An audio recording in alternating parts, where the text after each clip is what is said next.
26 सितंबर 1965 दिल्ली के embassy area में 800 भेड़ों के एक बड़े से झुंड को देखकर हर कोई हैरान था। ये भेड़ें शांतिपथ से होते हुए चाइनीज एम्बेसी की तरफ जा रही थी और इन्हें हाँकने वाला कोई और नहीं बल्कि जनसंघ के मशहूर नेता और सांसद अटल बिहारी वाजपेयी थे। उन्होंने ये सारी भेड़ें चाइनीज एम्बेसी में घुसा दी। इनमें से हर एक के गले में एक प्ले कार्ड लटका था जिस पर लिखा था, मुझे खा लो लेकिन दुनिया को बचा लो। अगले दिन ये खबर अखबारों की सुर्खियां बनी और मामला जा पहुंचा चीन तक। चीन से प्रधानमंत्री लाल बहादुर शास्त्री के नाम एक लेटर आया जिसमें इस पूरी घटना को चीन का अपमान बताया गया। चीन ने कहा कि वाजपेयी ने ये सब भारत सरकार के कहने पर किया है, जिसके जवाब में शास्त्री जी ने लिखा कि ये चीन की बार बार जंग की धमकियों के खिलाफ दिल्ली के लोगों की नाराजगी से ज्यादा और कुछ नहीं है। इस घटना से ठीक 3 साल पहले की बात है। 1962 की जंग में चीन ने भारत को हराया था, जिसके बाद से उसकी दादागिरी कुछ ज्यादा ही बढ़ गई थी। वो भारत पर उल्टे सीधे आरोप लगाकर बार बार जंग की धमकी देता। कुछ दिन पहले ही उसने हमारे जवानों पर 800 भेड़ें और याक चुराने के आरोप लगाए थे और कहा था कि अगर भारत ने चीन की भेड़ें नहीं लौटाई तो अंजाम बुरा होगा। इस बेतुके आरोप के जवाब में वाजपेयी 800 भेड़ें चीन की एम्बेसी में घुसाए और जब पीएम लाल बहादुर शास्त्री ने उनके खिलाफ कोई एक्शन नहीं लिया तो चीन ने इस मामले को जबरदस्त तूल दे दिया। पहले उसने भारत के 2 डिप्लोमेट्स को जासूस बनाकर उन्हें अरेस्ट किया, फिर 15,000 लोगों के सामने बुरी तरह बेइज्जत करके देश से निकाल दिया। इसके बाद उसने इंडियन आर्मी को नाथुला और जिलेपला चौकी खाली करने का अल्टीमेटम दे दिया। नाथुला और जिलेपला माउंटेन पास यानी दर्रे थे। ये इतनी हाइट पर थे कि इनसे चीन और सिक्किम पर पूरी निगरानी रखी जा सकती थी। होने को तो ये दोनों चेक पोस्ट ही इंडियन आर्मी के लिए बेहद इंपॉर्टेंट थी, लेकिन अभी कुछ वक्त पहले ही भारत चीन से हारा था, ऊपर से पाकिस्तान से भी जंग चल रही थी। ऐसे में दोबारा चीन से उलझने की बजाय भारत ने अपने दोनों चेक पोस्ट खाली करना ही बेहतर समझा। कहते हैं कि उन दिनों जिलेपला पर 27 माउंटेन डिवीजन और नाथुला पर 17 माउंटेन डिवीजन के जवान तैनात थे। दोनों पोस्ट के डिविजनल कमांडर के पास सिचुएशन के हिसाब से अपनी अपनी पोस्ट खाली करने का अधिकार था। 27 माउंटेन डिवीजन ने जिलेपला पोस्ट को खाली भी कर दिया, लेकिन नाथुला पोस्ट के डिविजनल कमांडर ने पीछे हटने से साफ इनकार कर दिया।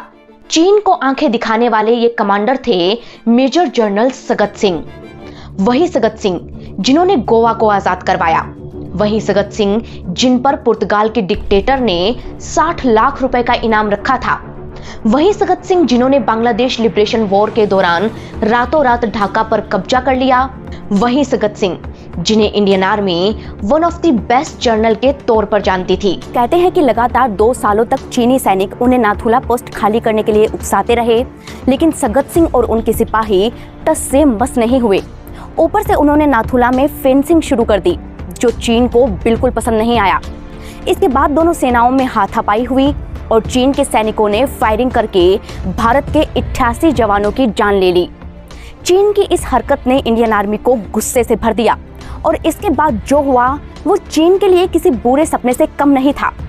कहते हैं कि इस हमले के जवाब में जनरल सगत सिंह ने चीनी सैनिकों पर तोपें चलवा दी। वहीं भारत के हट्टे कट्टे जवानों ने पीएलए के सिपाहियों को इतना बुरी तरह पीटा कि वो अंदर तक सहम गए। भारत के 88 जवानों के बदले चीन को अपने 340 सैनिक खोने पड़े, जिसके बाद चीन के तेवर ठंडे पड़ गए और उसने न सिर्फ जंग की धमकी देना बंद किया, बल्कि 1971 के बांग्लादेश लिबरेशन वॉर और 1999 के करगिल वॉर में भी भारत के खिलाफ जाने की हिम्मत नहीं दिखाई। चीन ने कभी इस जंग का जिक्र नहीं किया, लेकिन भारत के इतिहास में इसे 1967 नाथुला वॉर के नाम से जाना जाता है।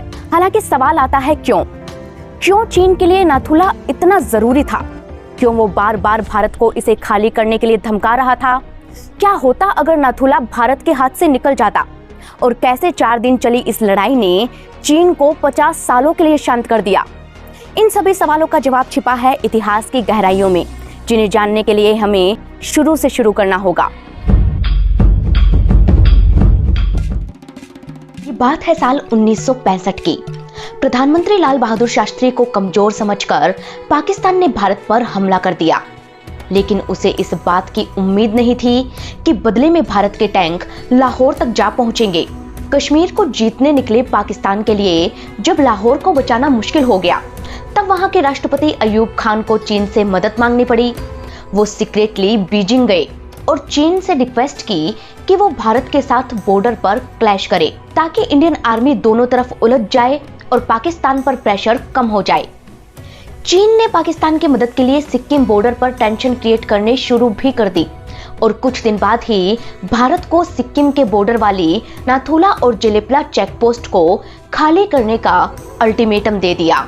चीन को नाथुला और जेलेप्ला क्यों चाहिए थे, ये जानने के लिए हमें पहले ये समझना होगा कि नाथुला और जेलेप्ला आखिर है क्या। दोस्तों, आपने देखा होगा कि पहाड़ कभी आपस में जुड़े हुए नहीं होते, उनके बीच हमेशा रास्ते बने होते हैं।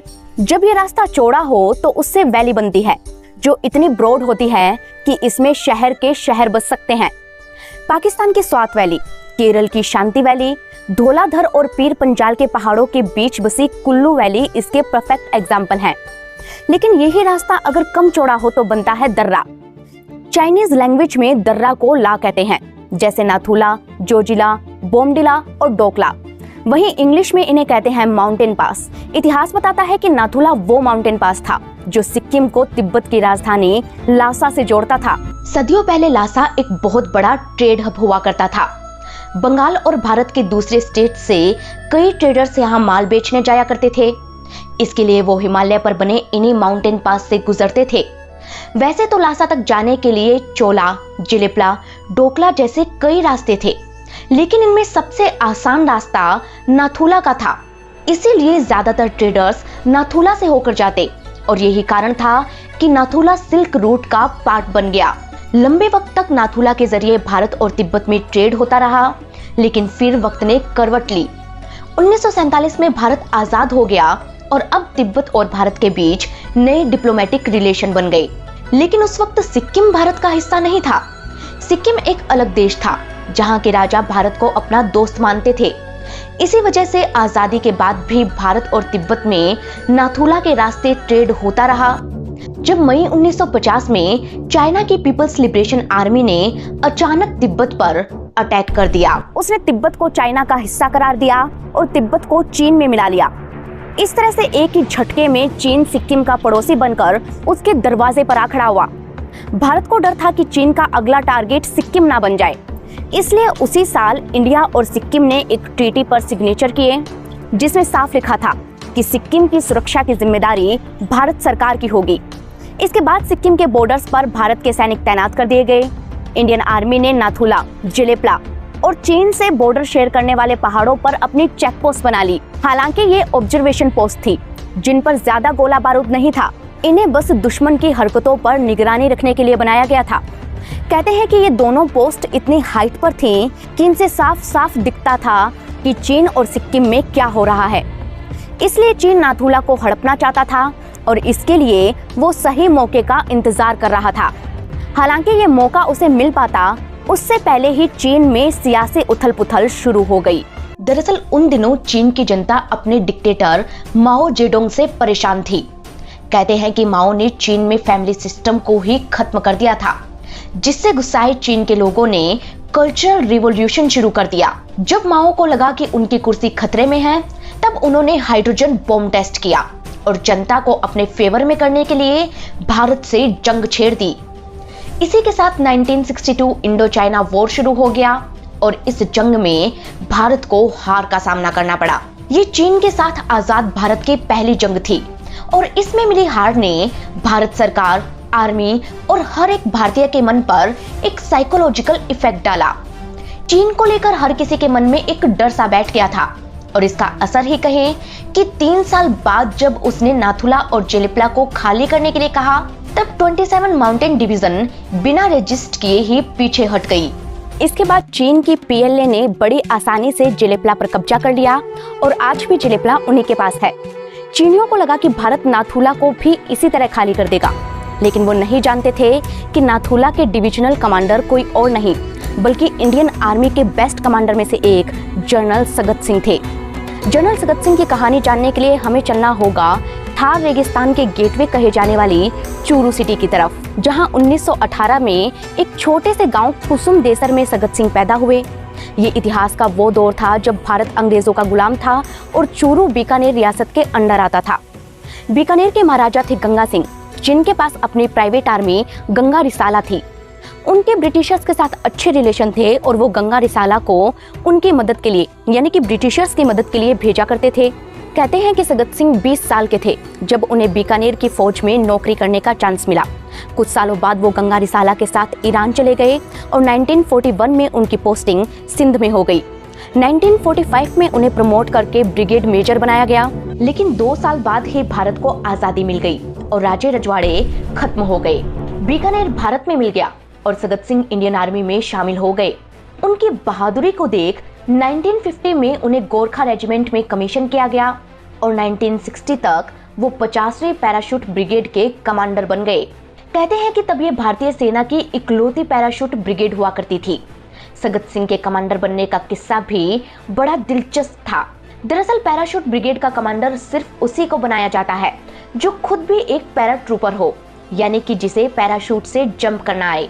लेकिन सगत सिंह तो शुरू से ही राइफल रेजिमेंट में थे। उनके पास पैराट्रूपिंग की कोई ट्रेनिंग नहीं थी। ऊपर से जब कमांडर बनने की बारी आई तो उनकी एज भी 40+ हो चुकी थी। फिर भी उन्होंने इसके लिए एग्जाम फाइट किया और पास भी हो गए। इसके बाद उन्होंने पैराशूट रेजिमेंट ज्वाइन की और एक ही साल के अंदर अंदर उन्हें पैराट्रूपर्स वाली मैरून बैरेट हासिल करने के लिए दिल्ली बुला लिया गया। इसके बाद उन्हें जिम्मेदारी मिली ऑपरेशन विजय की, जिसे डेमोक्रेसी लागू होने के बाद भारत का पहला और सबसे बड़ा ऑपरेशन माना जाता है। ऑपरेशन विजय का मकसद था गोवा को पुर्तगालियों से आजाद करवाना। इतिहास बताता है कि आजादी के 14 साल बाद तक गोवा पर पुर्तगालियों का राज था। लेकिन जब इंडियन आर्म्ड फोर्सेस को उसे आजाद करवाने की जिम्मेदारी मिली तो प्लान ये बनाया गया कि सबसे पहले पैराट्रूपर्स आसमान से पंजिम में लैंड करेंगे। इसके बाद एक पैदल बटालियन मडगांव से एंटर करेगी। इस तरह से डबल अटैक करके इंडियन आर्मी पुर्तगालियों को खदेड़ कर रख देगी। 18 दिसंबर 1961 भारत के पैराट्रूपर्स ने गोवा में लैंड किया और सबसे पहले लैंड करने वाले सगत सिंह ही थे। 19 की सुबह उन्हें मेन सिटी में एंटर करना था, जहां उन्हें रोकने के लिए गोवा की पुर्तगीज गवर्नमेंट ने सारी सड़कें और पुल तोड़ कर रख दिए थे। तब सगत सिंह और उनके जवानों ने तैरकर नदी पार की और जब शहर में एंटर किया तो लोगों ने उनका वेलकम गोवा का मुक्तिदाता कहकर किया। इंडियन आर्मी ने गोवा को कैसे आजाद करवाया, इसकी पूरी कहानी हम आपको पहले ही सुना चुके हैं। लेकिन जनरल वीके सिंह बताते हैं कि गोवा के जाने से खफा पुर्तगाल के डिक्टेटर ने जनरल सगत सिंह के सर पर पूरे 60 लाख रुपए का इनाम रख दिया था। कहते हैं कि गोवा को आजाद करवाने के बाद उनकी बहादुरी के किस्से विदेशों में भी मशहूर हो गए और 1964 में उन्हें पोस्टिंग मिली 17 माउंटेन डिवीजन में, जिसे ज्वाइन करके उन्हें नॉर्थ ईस्ट की कमान संभालनी थी। इतिहास बताता है कि इंडियन आर्मी सगत सिंह की बहादुरी से अच्छी तरह वाकिफ थी, तभी तो उन्हें परम विशिष्ट सेवा का मेडल भी दिया गया था।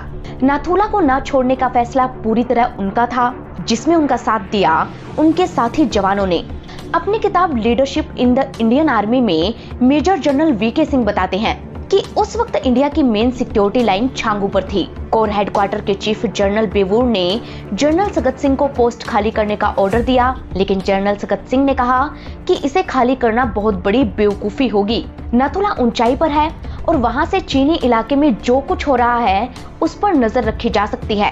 अगर हम उसे खाली कर देंगे तो चीन आगे बढ़ जाएगा और वहां से सिक्किम में क्या हो रहा है ये साफ साफ देख पाएगा। आपने पहले ही कहा था कि नाथुला को खाली करने का फैसला मेरा होगा और मैं ऐसा नहीं करने जा रहा। सगत सिंह नाथुला पर डटे रहे और पूरे 2 साल चीन उनके पीछे हटने का इंतजार करता रहा। इसी बीच भारत ने 1965 की जंग भी जीत ली, जिसके बाद इंडियन आर्मी का मोटिवेशन मजबूत हो गया। लेकिन अब जरूरत थी चीन को सबक सिखाने की और ये मौका खुद चीन ने भारत को दिया।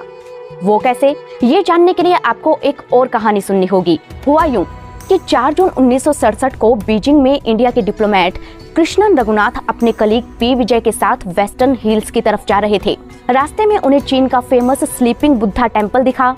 ये मंदिर वुहान सिटी में था, जिसकी खूबसूरती देख कृष्णन रघुनाथ कार से उतरे और फोटोज क्लिक करने लगे। तभी उनके कंधे पर किसी ने हाथ रखा और जब उन्होंने पीछे मुड़कर देखा तो सिविल ड्रेस में एक शख्स खड़ा था। उसने रघुनाथ से पूछा कि आप एक सेंसिटिव मिलिट्री एरिया में क्यों तस्वीरें खींच रहे हैं। जहां तस्वीरें लेना मना है। इसके बाद उन्हें बहुत सारे चीनी सैनिकों ने घेर लिया और उन पर जासूसी करने का आरोप लगाने लगे। दरअसल रघुनाथ नहीं जानते थे कि वो चीन का कैंट एरिया था। उन्होंने लाख समझाया कि वो जासूसी नहीं कर रहे थे, लेकिन फिर भी उन्हें अरेस्ट कर लिया गया। जेरोम एलन और हुंगदा चियू अपनी किताब people's China and international law में बताते हैं, चीनी सरकार ने रघुनाथ का डिप्लोमेटिक स्टेटस खत्म कर दिया और विजय को पर्सोना नॉन ग्राटा डिक्लेयर कर दिया, यानी कि वो शख्स जिनकी उनके देश में कोई जरूरत नहीं थी। इसके बाद उन्होंने बीजिंग के म्यूनिसिपल पीपल्स हायर कोर्ट में 15,000 लोगों के सामने दोनों पर केस चलाया और दोनों को दोषी करार देकर सजा भी सुना दी। कोर्ट ने विजय को 3 दिन में, वहीं रघुनाथ को तुरंत चीन छोड़ने का ऑर्डर दिया। लेकिन इसके बाद जो हुआ उसके बारे में द हिंदू न्यूज़पेपर ने अपनी रिपोर्ट में बताया है। दोनों डिप्लोमेट्स के बारे में कोर्ट के ऑर्डर अलग अलग थे। बावजूद इसके अगले सुबह इन्हें पीकिंग एयरपोर्ट पर लाया गया, जहां एक बड़ी भीड़ उन्हें इंसल्ट करने आई थी। वहां मौजूद चाइनीज रेड गार्ड्स ने दोनों डिप्लोमेट्स पर जमकर लात घूंसे चलाए। रघुनाथ को रेड गार्ड्स ने न सिर्फ इंसल्ट किया बल्कि उन पर थूका भी। विजय को गर्दन से पकड़कर मीडिया के आगे ले गए। इस धक्का मुक्की में विजय का जूता निकल गया और वो सिर्फ मोजे में चलते रहे। इतना ह्यूमिलिएट करने के बाद चाइना ने इन दोनों को देश से निकाल दिया। चीन के इस बर्ताव की इंडियन मीडिया में खूब आलोचना हुई। चीन को जवाब देने के लिए भारत के लोग इन दोनों डिप्लोमेट्स का वेलकम करने आए। पालम एयरपोर्ट पर जनसंघ के लीडर्स ने इनका जोरदार स्वागत किया। वहीं इंडियन एम्बेसी ने चाइना के फॉरेन मिनिस्टर को एक लेटर भेजा, जिसमें लिखा था कि भारत सरकार का मानना है कि चीन की सरकार ने दोनों डिप्लोमेट्स के स्टेटमेंट की फिल्म बनाकर भारत के खिलाफ प्रोपेगेंडा में उसका यूज करके अंतर्राष्ट्रीय कानूनों का उल्लंघन किया है। हालांकि उस वक्त के प्रधानमंत्री इंदिरा गांधी को ये अच्छे से पता था कि लेटर सिर्फ फॉर्मेलिटी होते हैं। चीन को मुंह तोड़ जवाब देना जरूरी था, इसलिए अगले ही दिन दिल्ली में चाइनीज डिप्लोमेट चेन लू चीह पर जासूसी का इल्जाम लगाकर उनसे डिप्लोमेटिक इम्यूनिटी छीन ली गई और फिर उन्हें तुरंत भारत से निकल जाने का फरमान सुनाया गया। इसके बाद चाइनीज एम्बेसी में सेक्रेटरी चेंग हाओ पर भी ऐसे ही एलिगेशन लगाकर उन्हें पर्सोना नॉन ग्राटा डिक्लेयर कर दिया गया और 72 घंटे के भीतर भारत छोड़ने के लिए कहा गया। ये पहली बार था जब भारत ने चीन को इतना कड़ा जवाब दिया था, लेकिन असली पिक्चर तो अभी बाकी थी। हुआ यूं कि अगले ही दिन दिल्ली में चाइनीज एम्बेसी के बाहर भीड़ लग गई। ऑपोजिशन के लीडर ने उन्हें भड़काया और लोग एम्बेसी का गेट तोड़कर अंदर जा घुसे। उन्होंने खिड़कियां तोड़ दी, गैरेज में आग लगा दी और चीनी झंडों को फाड़ दिया। इस हंगामे में घायल हुए 7 चीनियों को राम मनोहर लोहिया हॉस्पिटल में एडमिट करवाना पड़ा। इस खबर का पता चलते ही चीन ने भी एक्शन लिया। चीन के गार्ड्स ने बीजिंग में बनी इंडियन एम्बेसी को घेर लिया, वहां तोड़फोड़ की और फूड सप्लाई को भी बंद कर दिया।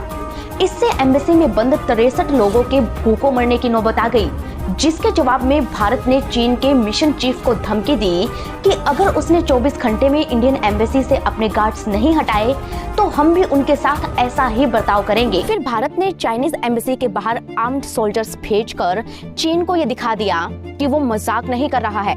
इस तरह चीनी डिप्लोमेट्स भी अंदर कैद हो गए। अब दोनों देशों की एम्बेसी को एक दूसरे की आर्मी ने घेर रखा था और देखना यह था कि पहले पीछे कौन हटता है। लेकिन झगड़े की शुरुआत भारत ने तो की नहीं थी। ऐसे में थक हार कर चाइना को ही पीछे हटना पड़ा। उसने भारत से रिक्वेस्ट की कि घायलों को ले जाने के लिए वो चीन के एयरक्राफ्ट को दिल्ली में उतरने की परमिशन दे। बदले में भारत ने भी कह दिया कि चीन को पहले उसके डिप्लोमेट्स लौटाने होंगे। अब चीन इसके लिए तैयार नहीं हुआ तो भारत ने भी उसका एयरक्राफ्ट नहीं घुसने दिया। इसके कुछ दिन बाद ही चीन ने ईस्ट पाकिस्तान के रास्ते एक एयरक्राफ्ट भेजने की बात की, लेकिन भारत ने इससे भी इनकार कर दिया। एयरफोर्स को ये ऑर्डर मिले थे कि अगर चीनी एयरक्राफ्ट बिना परमिशन के भारत में घुसने की कोशिश करें तो इंडियन फाइटर जेट्स उसे घेर कर फोर्सफुली किसी भी एयरपोर्ट पर लैंड करवा दें, लेकिन दिल्ली तक ना पहुंचने दें। हालांकि चीन को इस बात की भनक लग गई और उसने अपना एयरक्राफ्ट भेजा ही नहीं, लेकिन चीन को किसी भी हाल में अपने डिप्लोमेट्स को वहां से निकालना था। इसलिए उसने एयर नेपाल फ्लाइट्स में 2 टिकट बुक करा दिए। लेकिन जैसे ही उसके दोनों डिप्लोमेट्स पालम एयरपोर्ट पहुंचे, वैसे ही फॉरेन सेक्रेटरी जगत मेहता भी वहां आ गए। उन्होंने पर्सोना नॉन ग्राटा डिक्लेयर किए गए चीनी डिप्लोमेट को तो प्लेन में चढ़ने दिया, लेकिन जिस पर जासूसी के एलिगेशन लगे थे उस डिप्लोमेट को वहीं रोक लिया। फिर उन्होंने 2 हट्टे कट्टे पुलिस जवान बुलाए जिन्होंने चीनी डिप्लोमेट को पूरे एयरपोर्ट पर मार्च कराया। इसके बाद उसके फोटो क्लिक किए गए और इंटरनेशनल मीडिया को भेजा गया। भारत ने चीन के डिप्लोमेट्स को उसी तरह जासूस साबित किया जैसे चीन ने भारत के डिप्लोमेट्स को किया था। इस तरह भारत का बदला पूरा हुआ और अगले दिन न्यूज़पेपर में ये तस्वीरें देख चीन के तेवर भी ठंडे पड़ गए। उसने इंडियन एम्बेसी के बाहर से अपने रेड गार्ड्स वापस बुला लिए, जिसके बाद भारत ने भी चाइनीज एम्बेसी के बाहर से अपनी फोर्स हटा ली। हालांकि भारत के ये तेवर देख चीन बेहद नाखुश था और अब उसने सोल्जर शोडाउन शुरू किया। चीन ने सबसे पहले 17 असम राइफल की एक बटालियन पर घात लगाकर हमला किया और हमारे 2 जवानों का मर्डर कर दिया। इसके बाद वो नाथुला में भारत के जवानों से उलझने लगे। कहते हैं कि उन दिनों नाथुला बॉर्डर पर कोई फेंसिंग नहीं थी। दोनों तरफ के जवान महज 1 मीटर की दूरी पर खड़े रहते थे, जहां इंडिया का लैंडमार्क होता था नेहरू स्टोन। कहते हैं कि 1958 में यहीं से ट्रैक करते हुए जवाहरलाल नेहरू भूटान में एंटर हुए थे।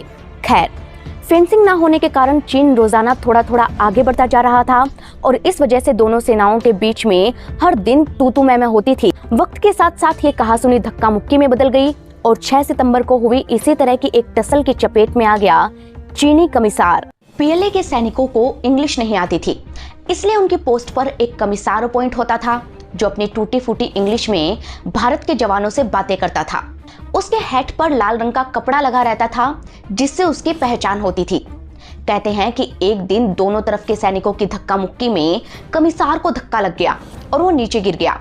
गिरते ही उसका चश्मा टूट गया और इस घटना से दोनों सेनाओं में टेंशन और बढ़ गई, जिसके बाद इंडियन आर्मी ने रोज रोज की झिकझिक खत्म करने के लिए नाथुला से सेबुला तक अपने बॉर्डर पर फेंसिंग लगाने का फैसला किया। 11 सितंबर 1967 70 फील्ड कंपनी के इंजीनियर्स नाथुला बॉर्डर पर पहुंचते हैं और 18 राजपूत के जवानों के साथ मिलकर फेंसिंग लगाने का काम शुरू कर देते हैं, जिसे देख चीन का कमिसार अपने सैनिकों को लेकर तुरंत वहां आता है और फेंसिंग का काम बंद करने के लिए धमकाने लगता है। इस काम को करवाने की जिम्मेदारी ग्रेनेडियर्स के commanding officer lieutenant colonel Rai Singh को मिली थी। उन्होंने कमिसार की बातों पर कोई ध्यान नहीं दिया और फेंसिंग का काम चलता रहा। इससे गुस्साए कमिसार और चीनी सैनिक वापस अपने चेक पोस्ट पर लौट गए। ठीक 7:45 पर अचानक एक सीटी बजी और चीन के सैनिकों ने फायरिंग शुरू कर दी। भारत के सैनिक खुले में खड़े थे, उनके पास बचने के लिए कोई शेल्टर नहीं था। गोलियां लगने से हमारे सैनिक शहीद होते गए। खुद कर्नल राय सिंह को भी 3 गोलियां लगी। मेजर जनरल वीके सिंह बताते हैं कि जैसे ही ग्रेनेडियर्स ने अपने सीओ को गोली लगते देखा, वो गुस्से से पागल हो गए। उन्होंने भी बंकरों से बाहर आकर चीनियों पर धावा बोल दिया, लेकिन चीन की फायरिंग इतनी जबरदस्त थी कि कैप्टन पीएस डागर और मेजर हरभजन सिंह समेत कई सैनिक शहीद हो गए।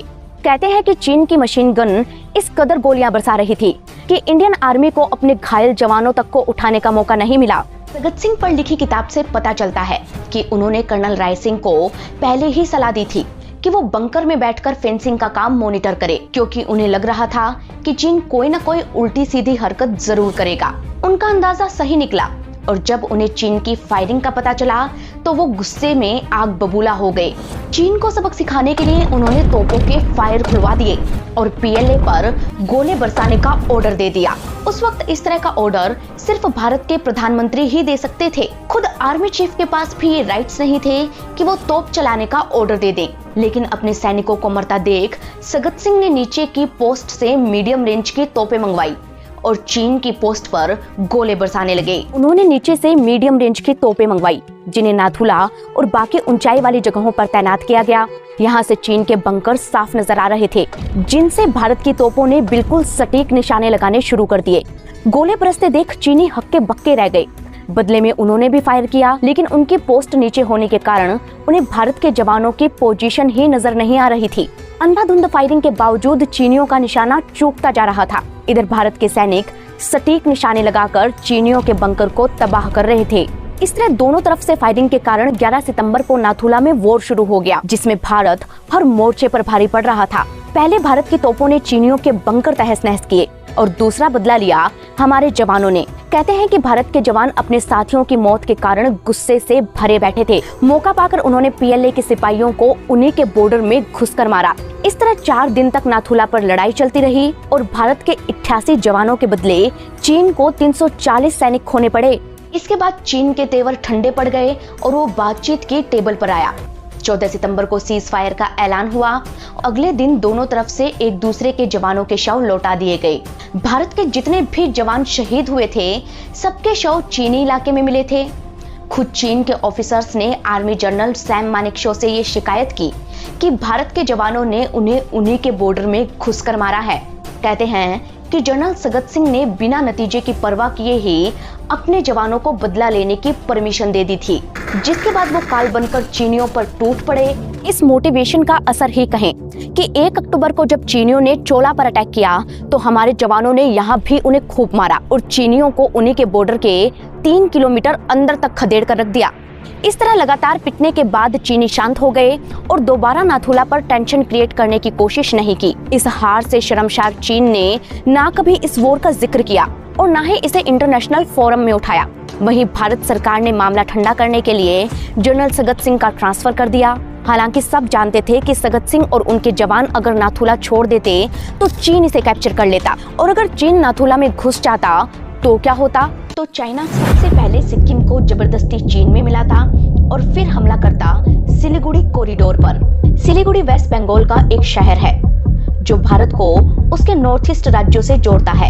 एक तरफ बांग्लादेश और दूसरी तरफ नेपाल से घिरा सिलीगुड़ी शहर एक पतला सा गलियारा है और ये एरिया इतना सेंसिटिव है कि इसे इंडिया का चिकन नेक भी कहते हैं। नाथुला के रास्ते चीन पहले सिक्किम में घुसता और सिक्किम से सिलीगुड़ी आता। यहाँ आकर वो चिकन नेक को काट देता, जिससे इंडिया का पूरा नॉर्थ ईस्ट रीजन ही उससे अलग हो जाता। लेकिन जनरल सगत सिंह ने ऐसा होने नहीं दिया।